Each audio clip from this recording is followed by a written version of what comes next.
In Canada, what is a life worth? 967 days of waiting led to a 4.5-year jail sentence and a 7-year driving ban for the man who killed my daughter. That's what the system calls justice. But if justice is supposed to heal, deter, or even make sense, why didn't it? I watched him get handcuffed. I watched him be led away. And then everyone asked me the same question. Do you feel better now? I didn't. So what is justice when the person you love doesn't come back? Every year, thousands of Canadians are injured or killed because someone chose to drive impaired. Behind each number is a name, a story, a family forever changed. Because someone chose to do something we all know to be dangerous, reckless, illegal, and frankly stupid. When you lose someone to impaired driving, you are deeply heartbroken and righteously angry, furious that their death was senseless and preventable. Why? Why do people still do this? Why are Canadian lives still being stolen? Are we really okay with this? Why do we continue to tolerate it? What will make this change? I'm your host, Abbey Bickell, and this is LIVID, Learning, Insights, and Voices on Impaired Driving. This podcast is about real stories, hard truths, and how through learning and honest conversation, we can move from anger to action and work toward a Canada free from impaired driving. It's time to be livid.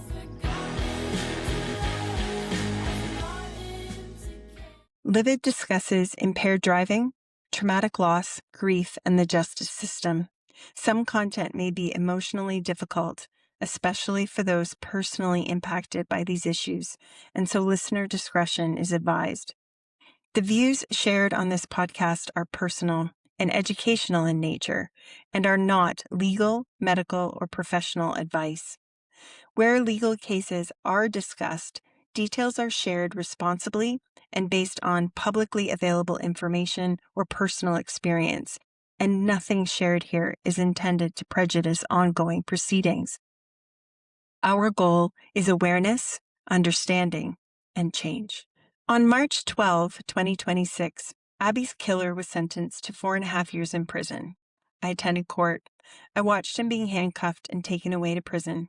4.5 years. Abbey's life was taken 967 days before. For 967 days, I've been waiting to see justice done. And there it was. It was over. Why didn't I feel better? That's what this episode is about. In episode 3, I shared the arguments that Crown had made and the sentencing principles that were guiding this case. We're going to pick up from there. As a quick reminder, in this case, the offender pleaded guilty to operating a conveyance with a blood alcohol concentration above 80 milligrams per 100 milliliters of blood. This is commonly referred to as driving over 80, causing the death of Abbey Bickell, the first count, and secondly, causing bodily harm to her friend Scott, the second count. He also pleaded guilty to the charge that on the same day he failed to stop, what you often hear described as failed to remain, after the first minor crash that he'd caused before colliding with Abbey and Scott.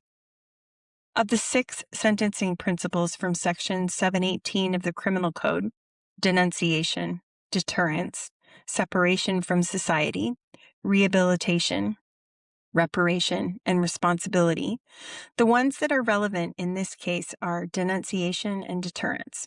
So the primary objectives of the sentence is to say that what was done was bad and is not tolerated by society, and to discourage it from being done again. We clarified a couple of commonly held misconceptions. Punishment is not a sentencing principle in Canada, and driving is a privilege, not a right. The Crown's argument included the statutorily aggravating factors of the extremely high blood alcohol concentration, that the impaired driver was operating a vehicle legally defined as large, and that the actions resulted in a death. Highly aggravating factors included that the blood alcohol concentration wasn't just barely extreme legally, it was 3 times the legal limit. Even sober, the manner in which the offender was driving was outrageously dangerous at speeds that are defined in the BC Motor Vehicle Act to be well beyond the legal definition of extreme, in addition to violation of 6 red lights. Third was that the motivation for the dangerous driving was an attempt to flee the scene and responsibility for the first minor crash he'd caused that morning.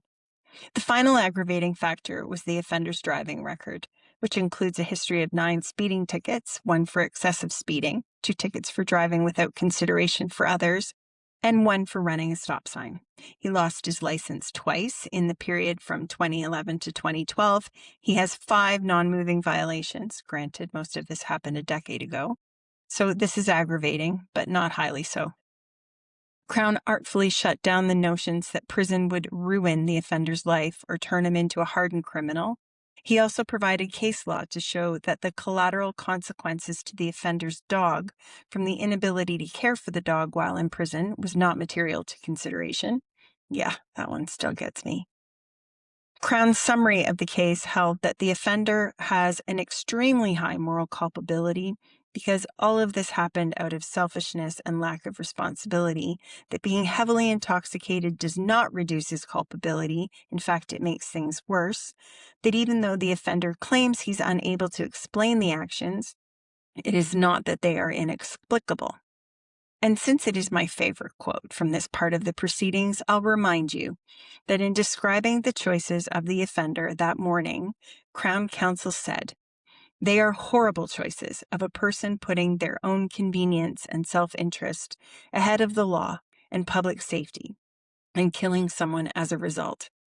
We ended the last episode as Crown concluded his statements with the impact to Scott, the survivor, who has endured a nightmare when he relives far too often and still deprives him of sleep. So, what did defense counsel have to say about all of this? Upon taking the floor, he confidently stated that there were 11 solid mitigating factors that the court should consider, all of which would support the lower sentence suggestion of 2 years less a day. As a refresher, mitigating factors are specifics and circumstances that may reduce an offender's culpability and serve to reduce the sentence imposed. However, they are not things that justify or excuse a crime. They just somehow make it less bad or make the offender less blameworthy somehow. So let's look at the ones defense presented, all 11 of them. This was by far the most infuriating part of the sentencing hearing for me. Although I couldn't say anything in court at this point, of course, I had no trouble expressing how I felt. I swear my eyes did not stop rolling. And if it wasn't for being busy, furiously taking notes throughout, I probably wouldn't have been able to contain myself. Gratefully, you are not facing such restrictions as you hear these, so feel free to guffaw or swear at me as you listen. Oh, and be ready to be livid. The defense argued that an appropriate sentence would be 2 years less a day. This would have meant that the offender would serve time in a provincial facility rather than a federal one. Here are the 11 reasons why this was proposed as being reasonable. 1. His first offense. This is the first time the offender has been caught drinking and driving. There is case law that supports lesser sentences for a first-time offender. In fact, the only time the full 25-year sentence for impaired driving causing death was imposed in Canada was for an offender who had 18 previous impaired driving and 96 other prior criminal offenses. So our case falls within the precedent of the 2018 Supreme Court of Canada case I mentioned in episode 3, where the range for impaired driving causing death was set as 2 to 3 years at the low end for less aggravated situations and 8 to 10 years at the high end for more aggravated ones. This is the Suter case. So sure, the case law makes this being a first offense relevant. But here's the thing. I am confident that this was not the first time the offender had driven impaired. Court heard that the offender admitted that he had been drinking 12 to 15 alcoholic drinks per day since the time he was 20, up to the day of the crash. For nearly all of that time, he was licensed and presumably driving. If someone is drinking this much every day, their blood alcohol concentration will be beyond the legal limit most, if not all, of the time. I did some rough math on this, estimating height and weight and so on. If 15 drinks were consumed over a 12-hour period, so a steady drinker, but allowing for time to sleep and work a few hours, since the court also heard that the offender was working for at least some of this time, the average blood alcohol concentration level would be between 0.1 to 0.18. This is over the legal limit for Canada of 0.08. However, this is unlikely. It's more likely that because he was working and did need to sleep, that he was binge drinking. In that scenario, his blood alcohol concentration would end up being between 0.2 and 0.3 at peak intoxication. This is where he was when he killed Abbey. If he did this after work and then slept or passed out, he would wake up still intoxicated, and when driving to work, he would still be impaired. At this level of consumption, his system would never likely return to zero blood alcohol concentration and would average out around 0.05 to 0.15. In Canada, 0.05 is not a criminal level, but it is the warning level where most provinces impose administrative penalties like 7-day suspensions, fines, and even vehicle impoundment and license reinstatement fees. Besides, most experts will tell you that people drinking this heavily rarely report their drinking accurately and vastly underreport. So based on his own admissions about his alcohol consumption and this rough math, it is highly likely that he was regularly driving impaired throughout all of this time. But he wasn't caught. And since our systems didn't catch him, he continued until he killed someone, Abbey. So yes, it is the first time he was caught, but not likely to be the first time he's committed the offense. However, this was not raised in court. The court didn't extrapolate to this from the information that was included in the proceedings. They did extrapolate other things, but not this. Even if they had, the law would not consider him a repeat offender unless he had been convicted before. 2. He pled guilty. The offender pleaded guilty in April of 2025. Defense claimed this was early in the process and that it demonstrated signs of remorse. I don't know. Charges were laid in September of 2024. 7 months later doesn't seem too responsive to me. Also, there was a scheduled appearance earlier in 2025 where the offender failed to present himself to court and a bench warrant had to be issued. He was located a few days later when he voluntarily presented himself. This wasn't raised in the sentencing hearing, but I have to wonder what he was up to when he went MIA. We never did get an explanation, but I feel that someone truly committed to taking legal responsibility and eager to demonstrate remorse wouldn't have done this. I attribute the guilty plea to the absolutely fabulous work of the investigators on the case. They had so much evidence: video, crash reconstruction, forensics on the offender, and the forensic analysis of both vehicles. This case was so strong, with no triable issues, as Crown put it. I think the guilty plea came out of self-preservation, not remorse. There was no chance of anything but a guilty verdict. To take the case to trial would cost the offender a lot more in legal fees and mean much more of the evidence would have been heard in court. But yes, the plea also saved us the cost and hassle and drama of a trial. It saved Scott from having to testify, so there is some merit there to us. I think this is just a happy coincidence, though, and sparing us was of little, if any, consideration in his decision to plead. 3. He is remorseful. I really struggled with this one. I saw absolutely no remorse from the offender throughout any of our time in court. However, his loved ones say he is remorseful. They submitted letters to the effect. Unfortunately, my cynicism is on overdrive here. What else would they say? How can we tell remorse from self-interest? By his own account, the offender has no memory of the crash, so he is not haunted by it like the survivor is. There is no direct experience of the crash for him to relive that reminds him of how dangerous and terrifying his behavior really was. There is only memory of the consequences of that behavior. So is he feeling badly about what he did or about what happened to him after? There were no objective reports of remorse except for the one pre-sentencing report that was submitted to the court by corrections. I have no idea how they determined that he was remorseful, or how they distinguish between having regrets about getting caught and fear of the consequences to the remorse for having caused so much pain and Abbey's death. In all of the time that he awaited sentencing, he did nothing that was submitted, anyways, as support for this remorse. So we just have to take his word for it. At the end of the first day of sentencing, the judge asked the offender if he had anything to say. He shook his head, and his lawyer spoke up on his behalf. No, nothing to say. The judge actually raised his eyebrows and asked again, "Are you sure you don't have anything you'd like to say?" Nothing. Nothing to say. No reactions to anything anyone said in the victim impact statements or when the facts of the case were being presented. Nothing. I don't know how to validate this. Should a say-so be enough? 4.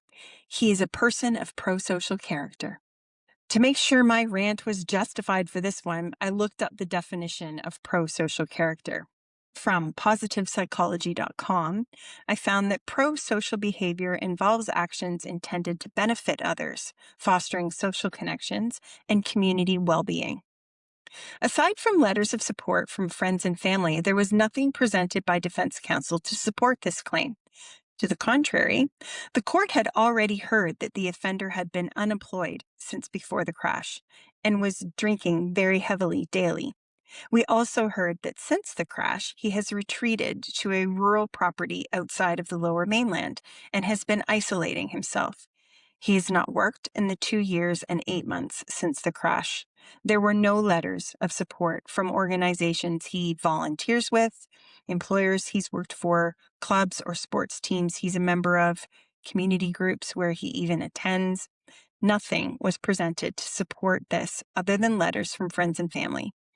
In court, he chose to wear an anti-establishment hoodie. None of this seems to support the pro-social claim. Surely, someone who is genuinely pro-social would have something to say for himself, or would have felt compelled to do something about this devastating outcome he has had on others. His behavior in court and the lack of objective support for this claim, the alcohol abuse, the driving history, and of course, the behavior of the offense itself, all that seems very contrary to the claim. Surely, even impaired, a person of pro-social character would have been concerned for the taxi driver he had struck in the first collision. But there was no concern demonstrated. He never stopped to see if the driver was okay. He didn't call for any help. He fled. We were expected to believe that this was all contrary to his usual good guy personality. 5 was letters of support. Friends and family wrote letters of support and said glowing things about him. More objective is the letter from the corrections officer to this same effect. We didn't get to hear the full report from the forensic psychologist. If there was anything of esteem in there, surely they would have shared it, just to further support this argument. I'm fascinated by the support that loved ones provide for someone in a case like this. I can understand how if you love someone, you wouldn't want them to have done such a thing, and you wouldn't want them to go to jail. I don't believe that anyone is good or bad. We are all a combination of these things. We all fall somewhere on the continuum. But when do we look at someone we love and finally see that they are destroying themselves, and in the process of their self-destruction, acknowledge that our loved one, despite all our love and support to this point, has killed someone, and say, enough. Things have gone too far. You need help, and you've got yourself into this. It's time to face the consequences and get your act together. 6 was community support. This relates to the 5th factor and was argued that the offender has the support of his community, and so he has a good place to keep up his rehabilitation. His community supports him in this.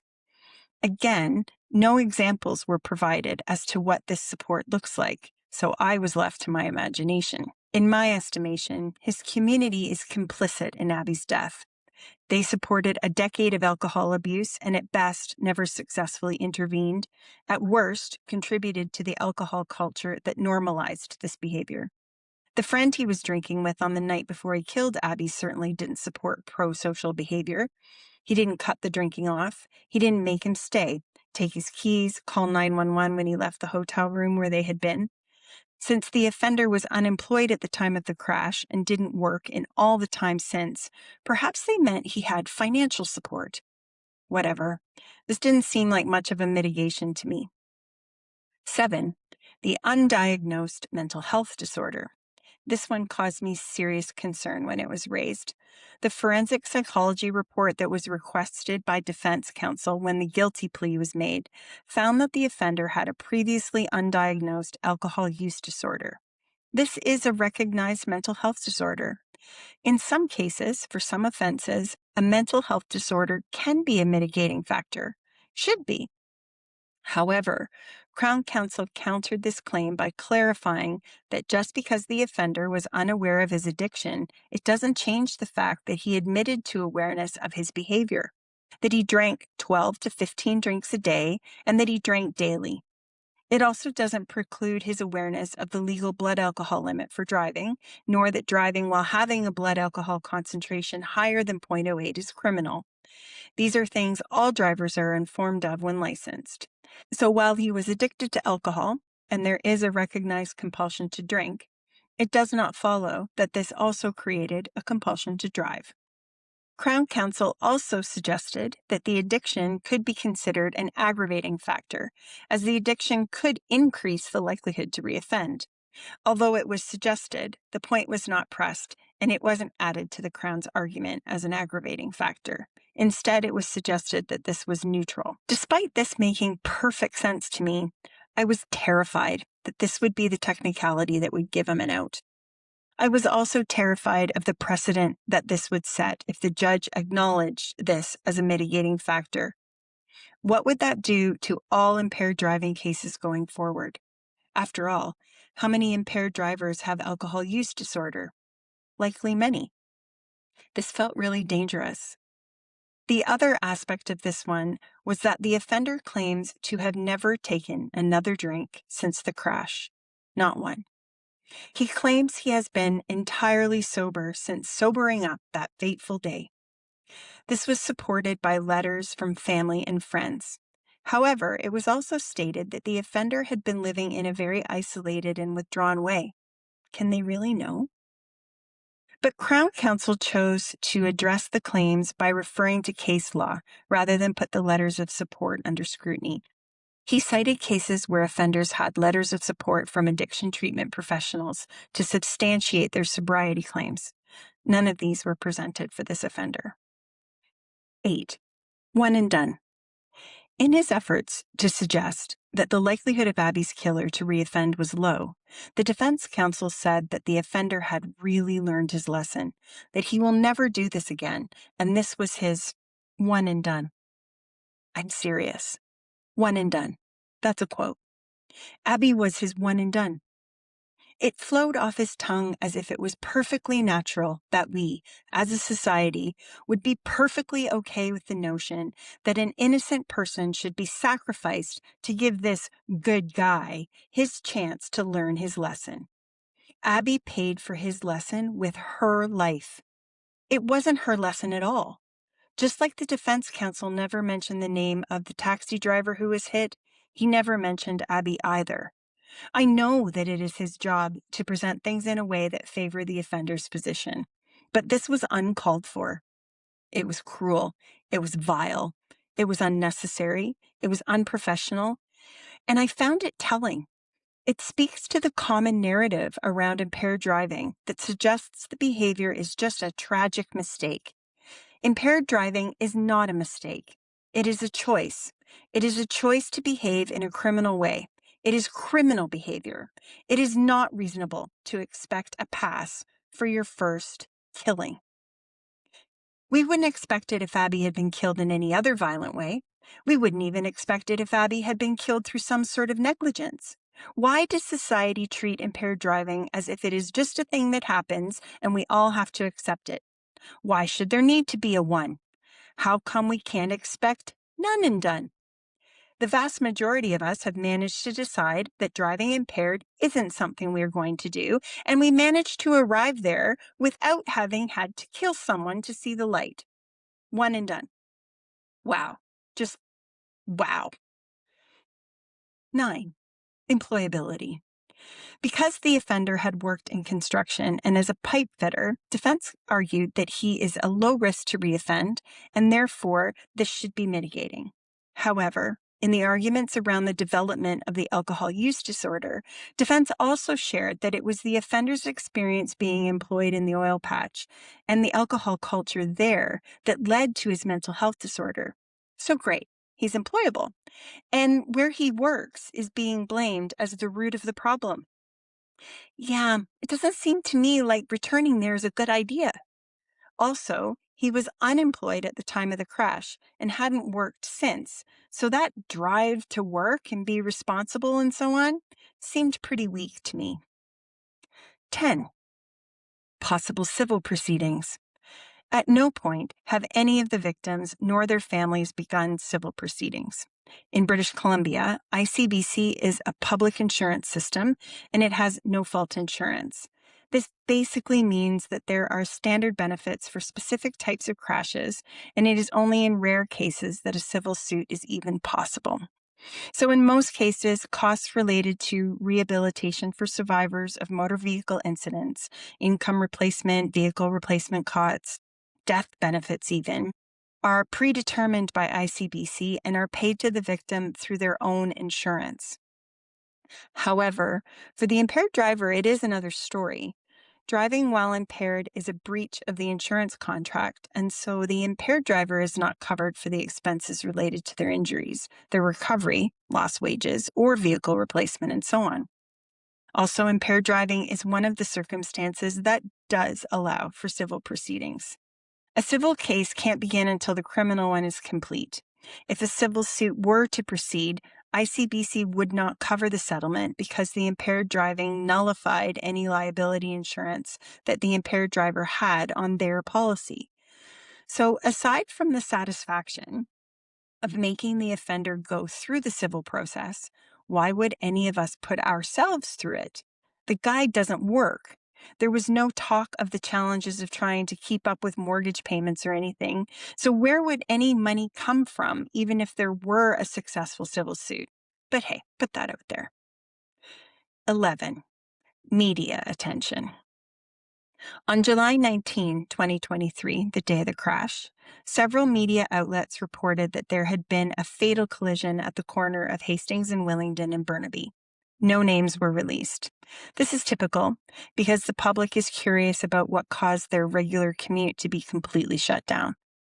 On August 18, 2023, a press release from the IIO, the Independent Investigations Office of BC, was published referring to the collision only to report that officer involvement did not play a role in the crash.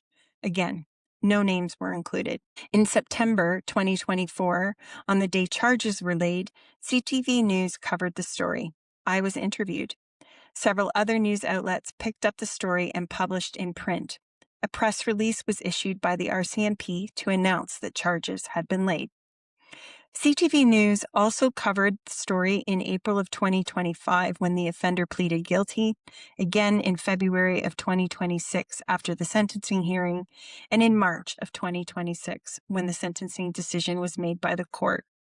All of the news coverage from the day charges were laid onward named the offender. Defense counsel suggested that this constituted public shaming and that because the story was covered, the offender had already suffered unduly, and that this should be considered by the court as a reason to reduce the sentence. Crown counsel disagreed and stated that these are consequences that flow directly from the offense. In that moment, I thought, yes, if you feel shame, publicly or otherwise, it is because you should. What you've done is shameful. But I was in court, and I couldn't blurt that out. Again, the potential implications of this concern me.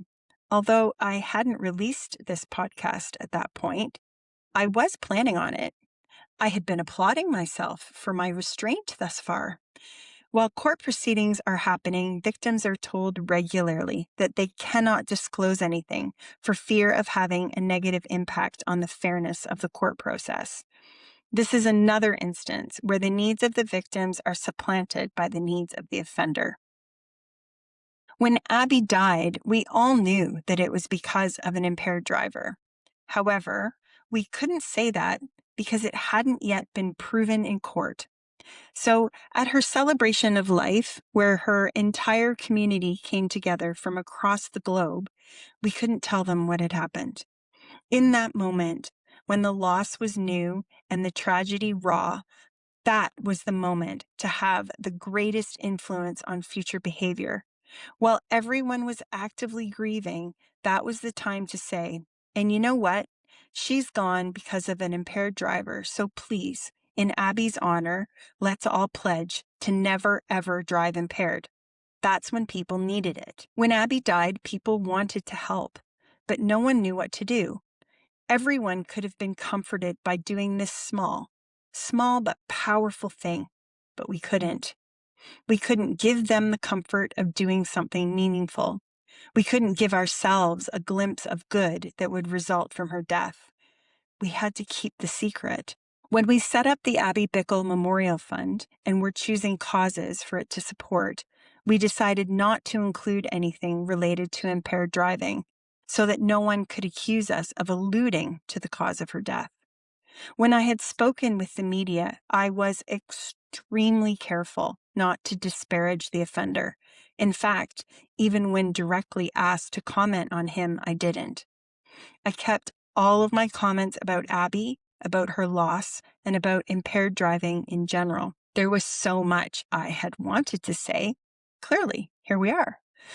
But I was a good little victim and did as I was told, and still the defense wanted to make something of what little coverage, all of it fair, that the case had received. I felt sick with worry that I had done something wrong and that I was going to be the reason his sentence would be lower. Again, I was also worried about what would happen if the judge agreed and a precedent was set. How would that further stifle victims' voices? This already feels so unfair. Abby's rights were obliterated on the day of the crash. What about my rights and freedoms? The Canadian Charter of Rights and Freedoms includes fundamental freedoms in Section 2. Part B of that section specifies freedom of thought, belief, opinion, and expression, including freedom of the press and other media of communication. I should be free to tell my story, but not if it will impact the killer's right to be presumed innocent until proven guilty. So I waited. I didn't say anything out of line, and yet still they were trying to make this something. Then I got into systems thinking and got further outraged.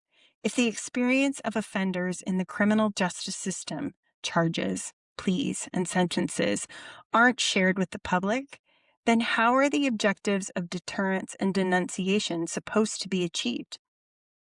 If no one knows what happened, they can't be. Finally came the decision. The judge took it all away, and on March 12, 2026, we returned for the decision.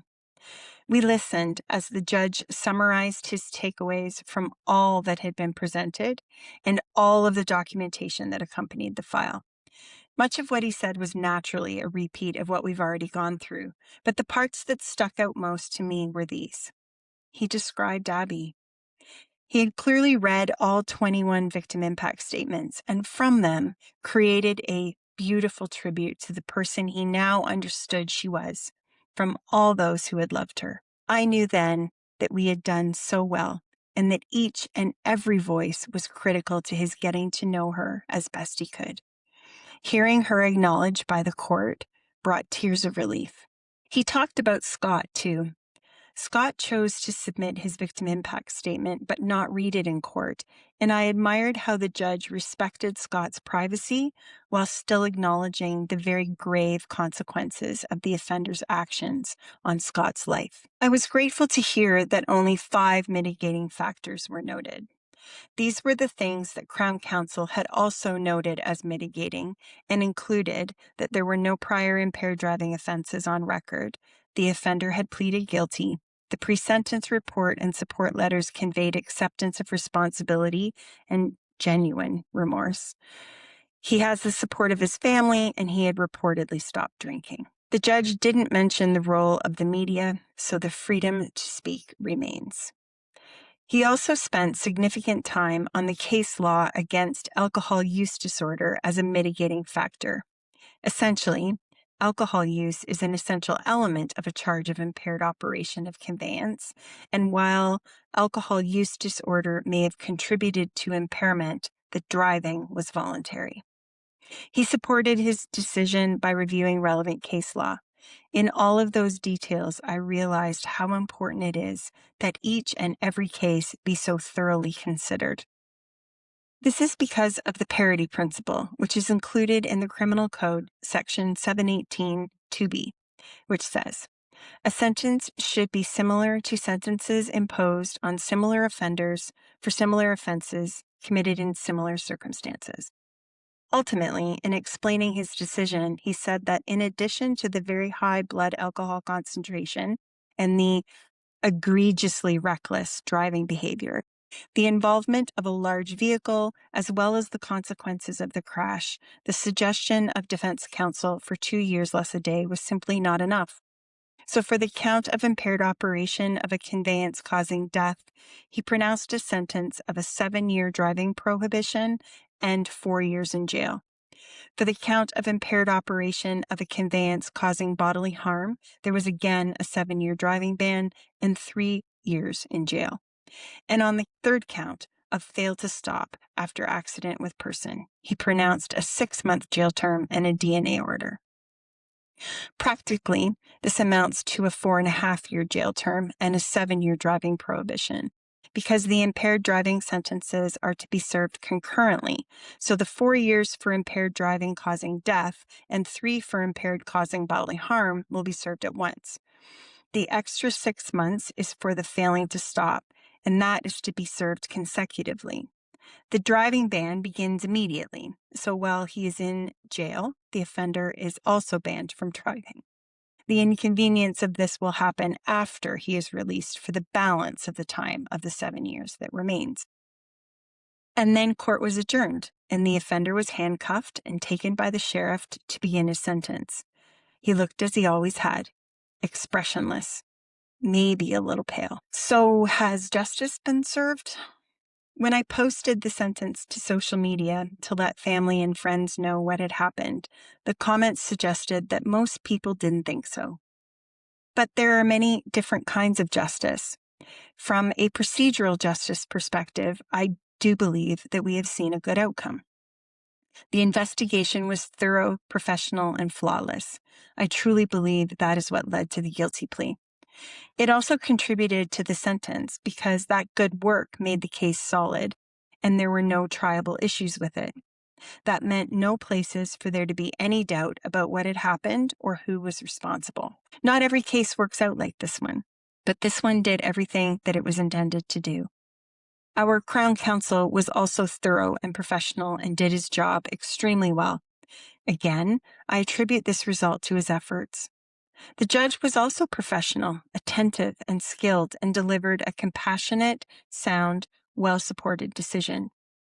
Procedurally, everything happened as it should have, according to the laws we have in place today and the case decisions of the past.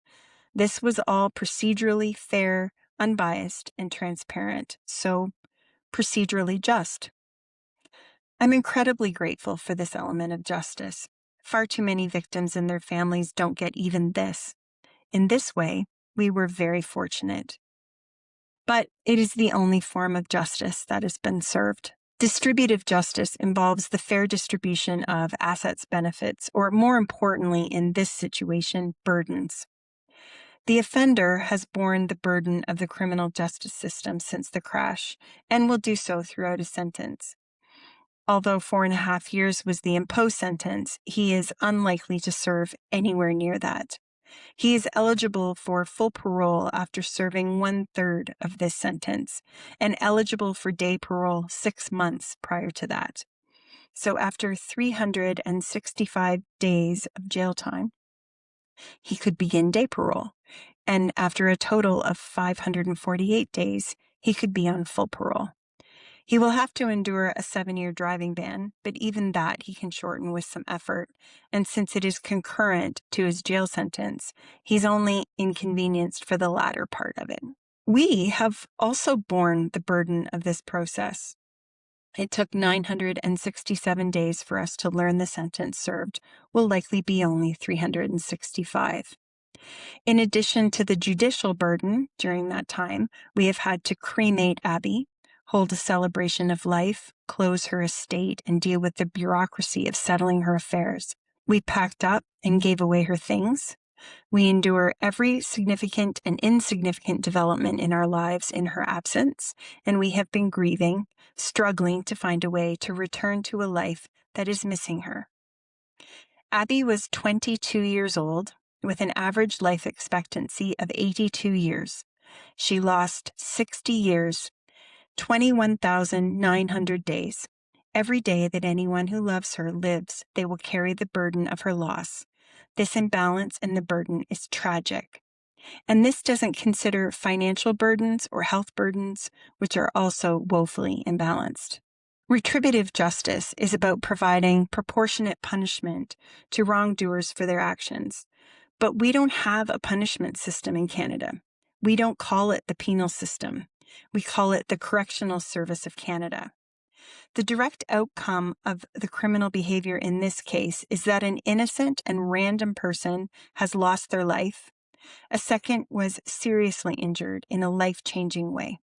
Because it was done by a vehicle and by an impaired driver, the punishment, if we want to consider the sentence as one, is not proportionate to other crimes that leave a random victim dead.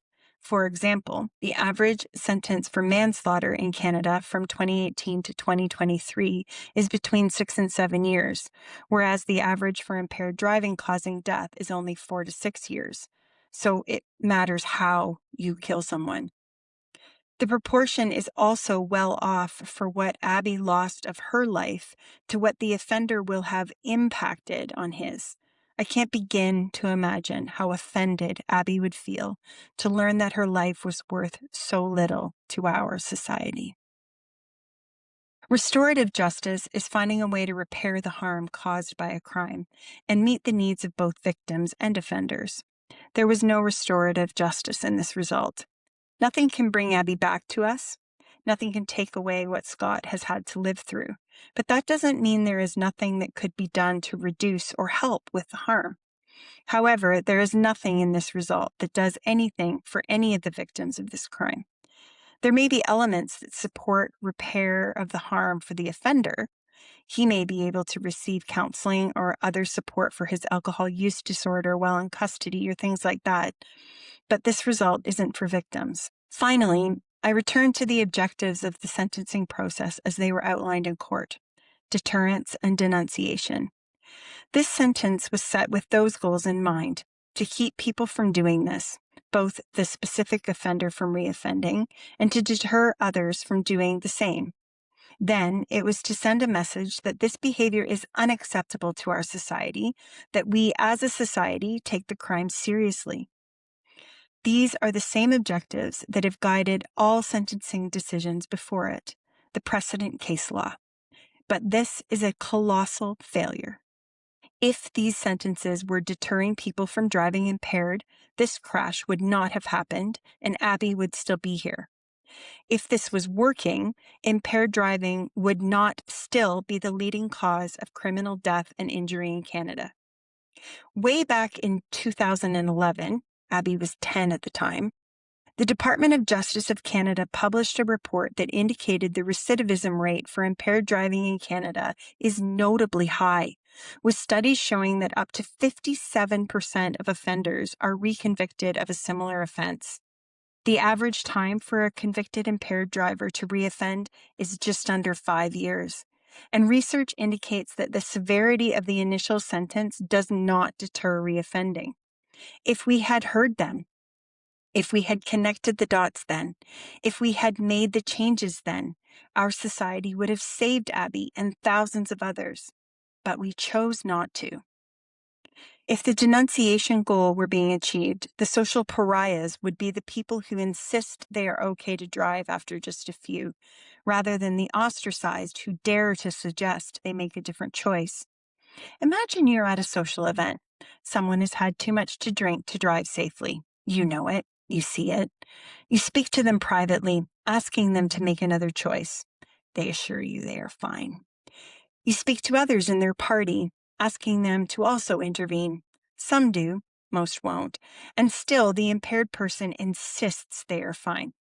They drive away from the party. You are still worried. So worried, you call 911 and you alert the authorities. The person has become an impaired driver. Others learn that it was you who made the call. What is the reaction? Are you celebrated as a hero for saving them from getting into a crash, potentially killing or injuring themselves or someone else? When you meet this person again at the next social event, do they give you a big hug and thank you for intervening? Yeah, not likely. Contrast that to the person who steps up to intervene when someone is harassing someone, or breaks up a fight, or shouts to scare off a mugger, or calls 911 because they hear screaming and banging from the apartment next door. These people are heroes. Denunciation isn't being achieved either. The social tension you feel, that is the proof.